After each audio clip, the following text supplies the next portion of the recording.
حل اليوم بالجزائر أمين مجلس الأمن الروسي نيكولاي باتروشيف، والذي كان في استقباله رئيس الجمهورية عبد المجيد تبون رفقة قائد الأركان سعيد شنقريحة. ويعتبر باتروشيف في روسيا الظل الذي لا يغادر الرئيس فلاديمير بوتين بحكم قربه الشديد منه،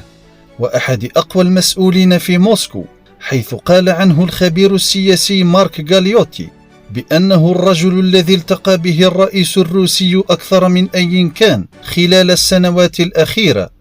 وبعد التطرق للمسائل الأمنية المشتركة بين الجزائر وروسيا وتعزيز الشراكة الاستراتيجية بين البلدين، ذكر باتروشيف العالم بعواقب التجارب النووية التي خلفتها فرنسا في الجزائر، واصفا إياها بأنها جرائم ضد الإنسانية وضد الشعب الجزائري، كما حث العالم على ضرورة عدم نسيانها. وعلى هامش اللقاء قال رئيس الأركان سعيد شنقريحة أن هذه الزيارة دليل على الإرادة الثابتة والصريحة للبلدين من أجل تعزيز الشراكة الاستراتيجية، وبالأخص في مجال التعاون العسكري